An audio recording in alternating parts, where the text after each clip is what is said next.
প্রিয় শিক্ষার্থীরা, আজ একাদশ শ্রেণীর রাষ্ট্রবিজ্ঞানের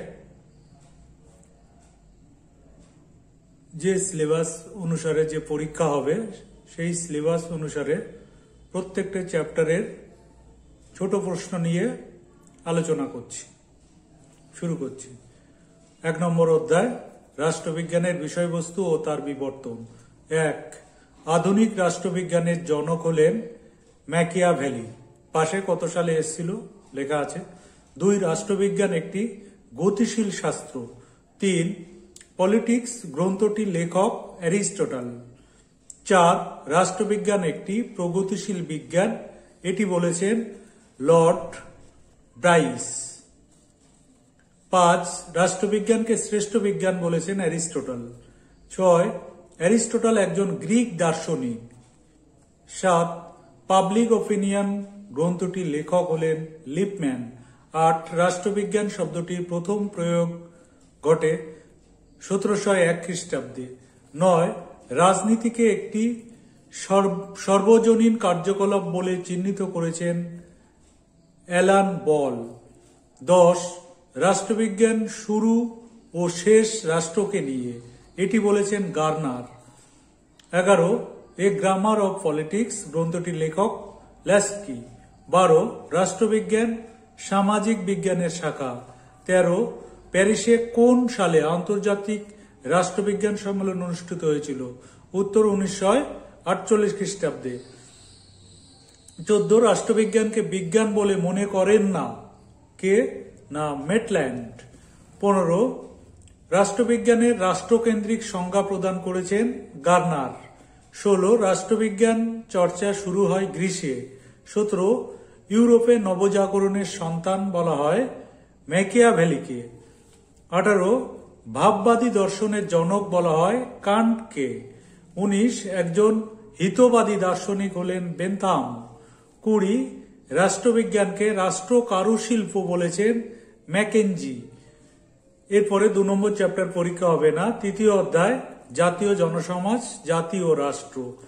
1, আত্মনিয়ন্ত্রণের অধিকার একটি দুমুখ তলোয়ার, এটি বলেছেন লর্ড কার্জন।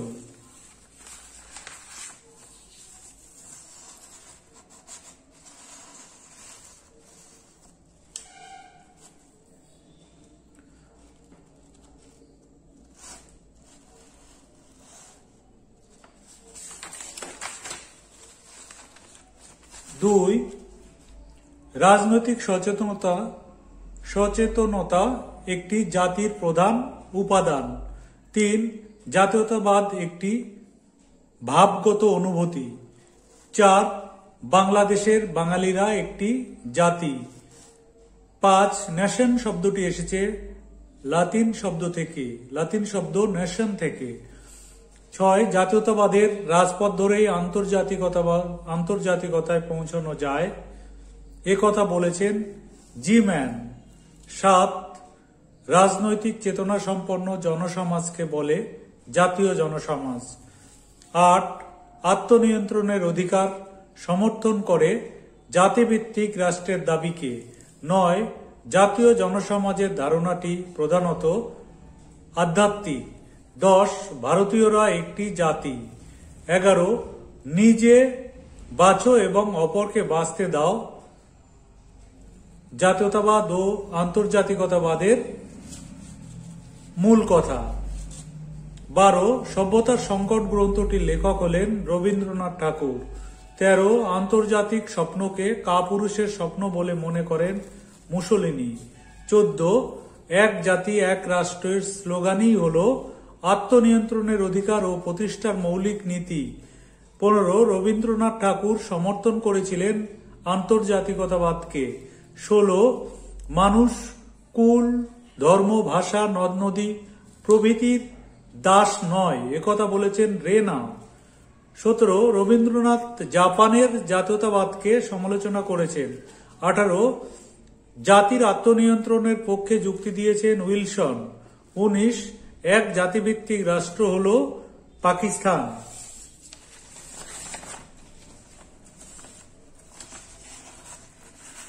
20, জাতীয় জনসমাজ গঠনে কুলগত ঐক্যের থেকে ভাষাগত ঐক্য বেশি গুরুত্বপূর্ণ, এটি মনে করেন রামজে মুর। এরপরে চতুর্থ অধ্যায়, আন্তর্জাতিক আইনের উৎস হল সন্ধি। 2 এ থিওরি অফ জাস্টিস লিখেছেন জন রলস। 3 গণতন্ত্র সম্বন্ধে প্রথম ধারণা সৃষ্টি হয় প্রাচীন গ্রীসে। 4 স্বাধীনতার অন্যতম একটি রক্ষা কবচ হল স্বাধীন ও নিরপেক্ষ বিচারালয়। 5 কার মতানুসারে অর্থনৈতিক সাম্য হল একটি গুরুত্বপূর্ণ অধিকার? উত্তর লাস্কি। 6 গণতন্ত্রের সাফল্যের জন্য সর্বজনীন শিক্ষার উপর গুরুত্ব আরোপ করেন কে? জন স্টুয়ার্ট মিল। 7 সমাজতান্ত্রিক দেশে একনায়কতন্ত্রের রূপটি হল শ্রেণীগত একনায়কতন্ত্র।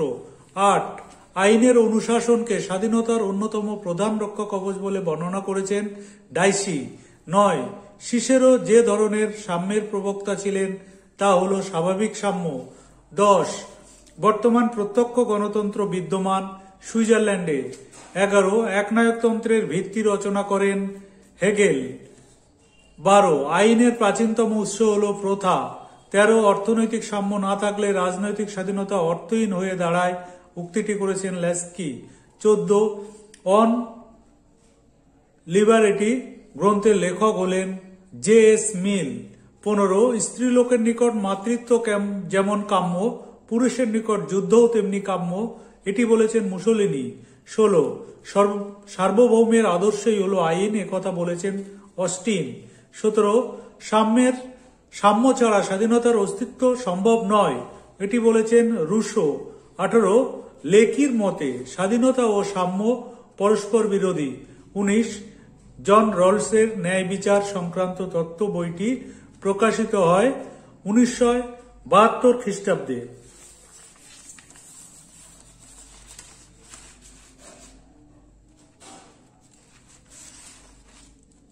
এরপরে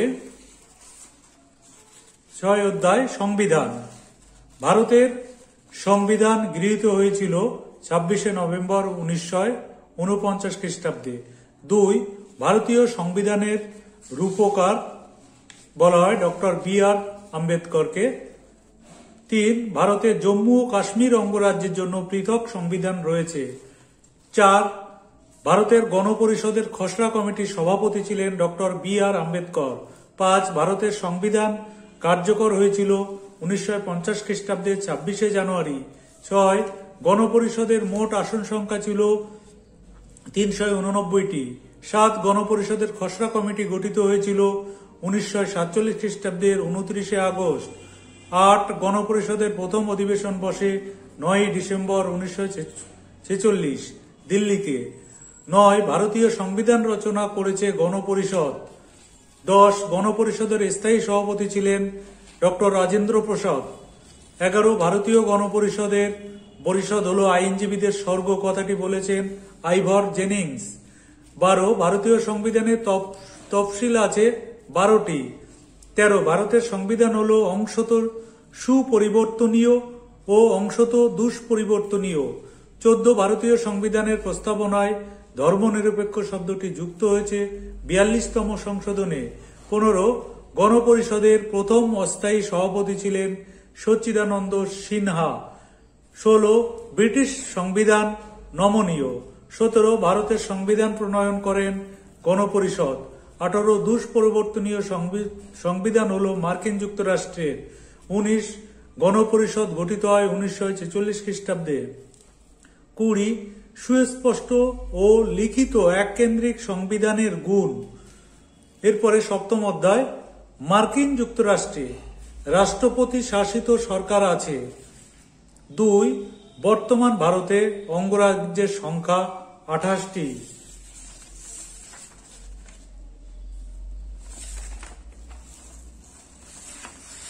3 আইন ও শাসন বিভাগের মধ্যে ঘনিষ্ঠ সম্পর্কের অস্তিত্ব দেখা যায় সংসদীয় ব্যবস্থায়। 4 মার্কিন শাসন ব্যবস্থা যুক্তরাষ্ট্রীয় শাসন ব্যবস্থা। 5 কার মতে এককেন্দ্রিক শাসন ব্যবস্থা হল একটি কেন্দ্রীয় সংস্থা কর্তৃক চরম আইনগত ক্ষমতার স্বাভাবিক ব্যবহার। উত্তর ডাইসি। 5 এই 6 রাষ্ট্রপতি শাসিত শাসন ব্যবস্থায় রাষ্ট্রপ্রধান পদচ্যুত হতে পারেন মহাবিচার বা ইমপিচমেন্ট পদ্ধতির দ্বারা। 7 ব্রিটেনের শাসন ব্যবস্থা হলো সংসদীয় শাসন ব্যবস্থা। 8 সংসদীয় শাসন ব্যবস্থায় প্রকৃত শাসক হলেন প্রধানমন্ত্রী। 9 ভারতীয় সংবিধান সম্পূর্ণ যুক্তরাষ্ট্রীয় নয়, আবার এককেন্দ্রিকও নয়, বরং এই দুইয়ের সমন্বয়, এটি বলেছেন দুর্গাদাস বসু।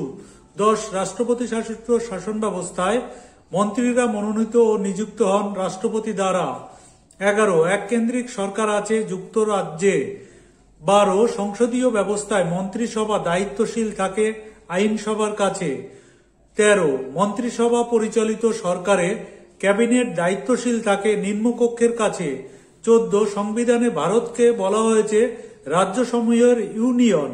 15 ভারতের শাসন ব্যবস্থা সংসদীয় বা মন্ত্রিসভা চালিত। 16 সরকার বলতে কি বোঝো? সরকার হলো রাষ্ট্রের উদ্দেশ্য সাধনের যন্ত্র। 17 শাসকের সংখ্যার ভিত্তিতে অ্যারিস্টটল সরকারের উল্লেখ করেছেন 3 ধরনের।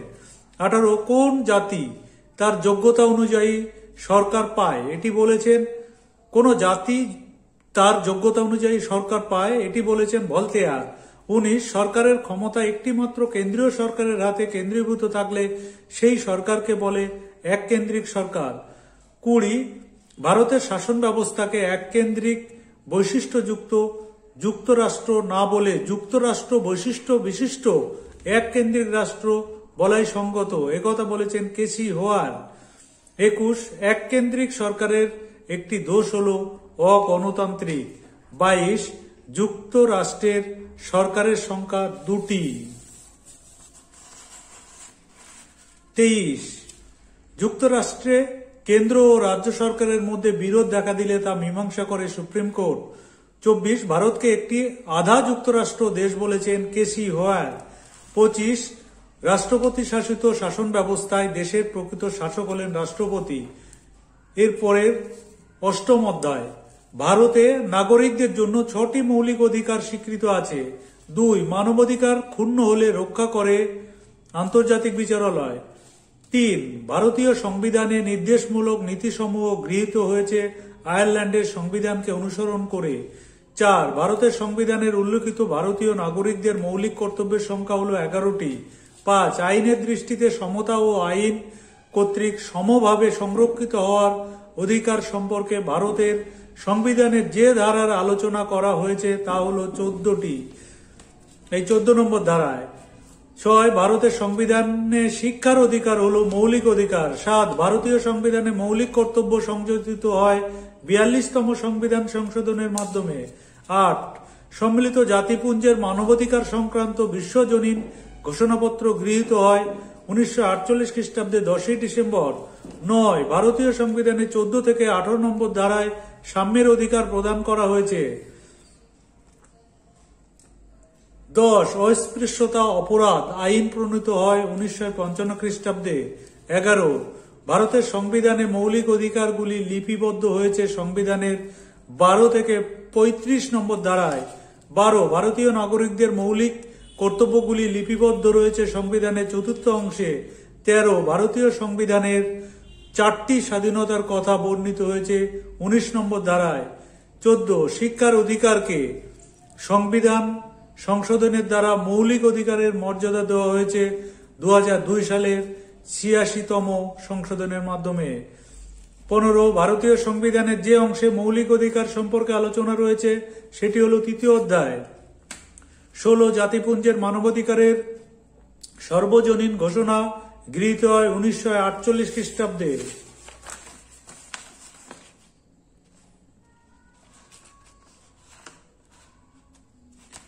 17 ভারতের সংবিধানে সাম্যের অধিকার 14 থেকে 18 নম্বর ধারাতে স্থান পেয়েছে।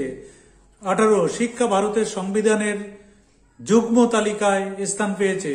19 সংবিধানের লেখ জারির ক্ষমতা দেওয়া হয়েছে 32 নম্বর ধারায়।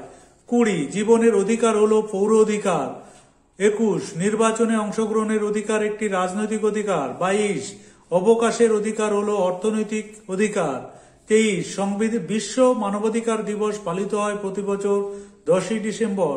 24 সকলেই সমান মানবাধিকার ঘোষণাপত্রে এটি উল্লেখ করা হয় 1 নম্বর ধারায়।